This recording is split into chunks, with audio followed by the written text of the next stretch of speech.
大家好，我是小慧，欢迎您来到我的频道，也非常感谢您百忙之中收看我的视频。今天给大家分享的内容是玉米不能常吃，医生提醒以下3种人尽量少吃。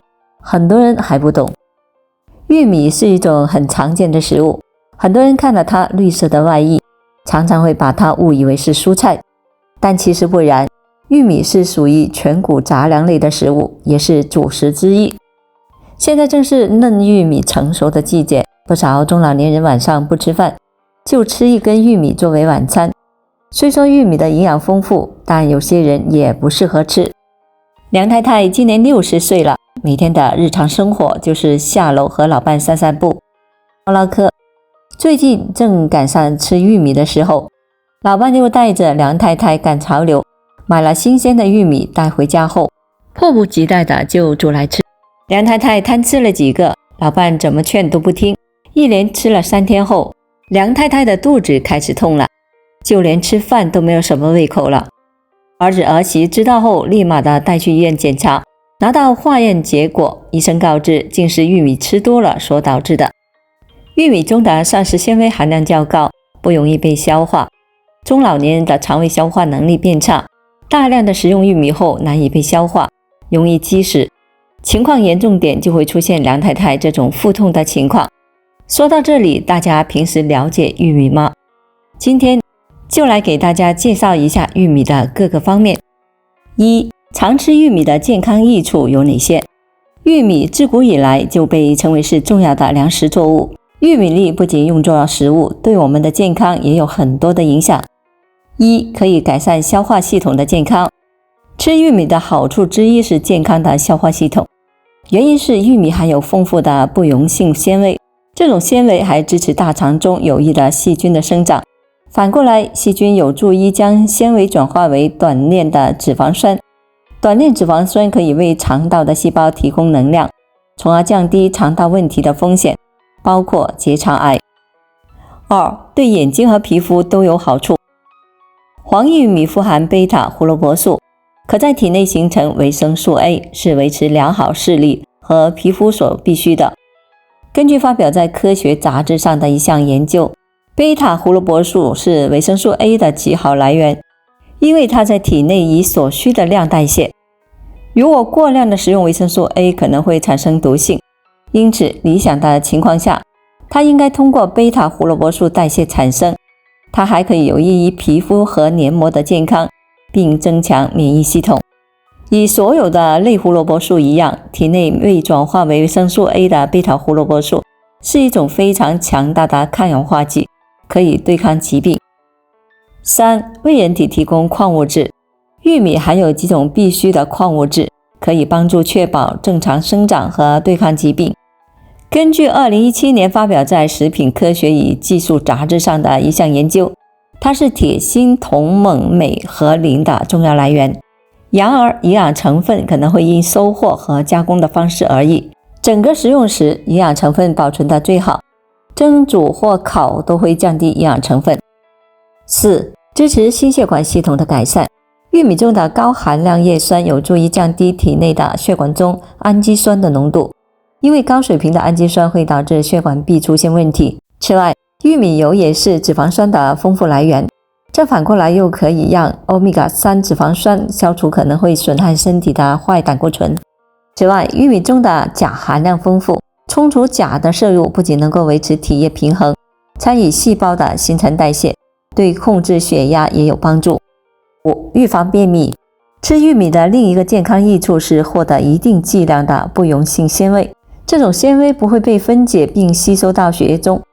不溶性纤维位于消化道中，增加粪便量并帮助将废物推过你的系统，这可以防止便秘，降低痔疮的风险，并可以有助于降低患结直肠癌的风险。玉米的纤维还可以通过增加饭后的饱腹感来帮助控制体重。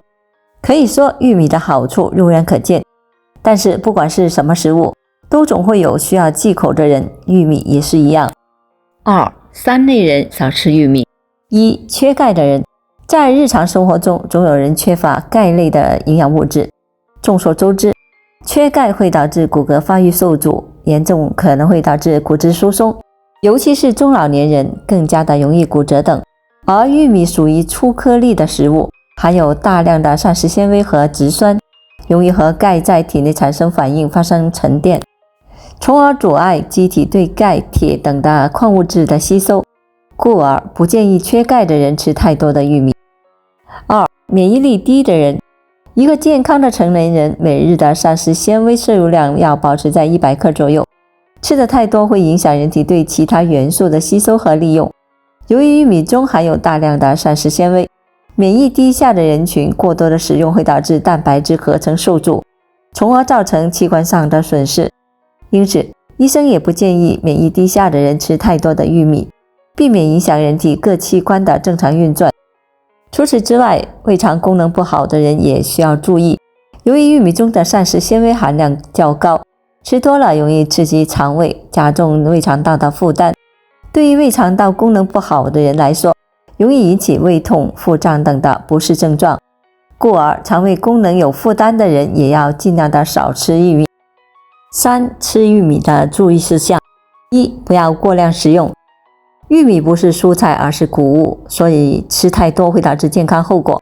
以下是一些每天在营养饮食中吃太多玉米容易引起的疾病。消化系统疾病。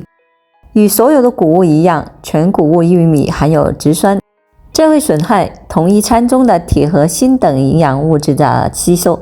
玉米为身体提供了一定量的纤维，有助于排除体内的毒素，但是吃多了，这部分纤维会伤胃。特别的是，大家不应该吃生玉米，因为它会导致你的肠道疾病、腹泻，引发慢性病。玉米富含有益的脂肪酸，如欧米伽3，而欧米伽6含量过多。欧米伽6和欧米伽3的对身体的最佳比例是1:1，而玉米提供的比例是25:1，这对身体有害。当你吃太多时，会引起慢性疾病。2. 过敏的人群不要食用玉米。虽然很少见，但有些人可能会对玉米或者是玉米蛋白过敏。在这种的情况下，避免含有玉米的产品或者含有玉米蛋白的产品。大多数以玉米为基础的产品，如高血糖玉米糖浆，不含玉米蛋白，通常不会影响对玉米过敏的人。3. 不要食用发霉的玉米。谷物对霉菌毒素非常敏感。玉米中的主要霉菌毒素是福马菌素、黄曲霉毒素和单端胞菌素。食用受污染的玉米，癌症和神经管缺陷有关，这是一种常见的先天性缺陷，可导致残疾或者死亡。玉米作为一种谷物食品，在适量食用的情况下，对于大多数人而言是安全和营养丰富的。相比于精米白面，用玉米来替代部分的主食，会给健康加分。但需要注意的是，别管怎么吃玉米，都得适当的减少主食的摄入。记住，适量吃，不要贪多。好了，朋友们，今天所分享的视频内容就到这里了。欢迎大家在评论区分享您的生活经验，也非常感谢您的支持和鼓励。我们下期见。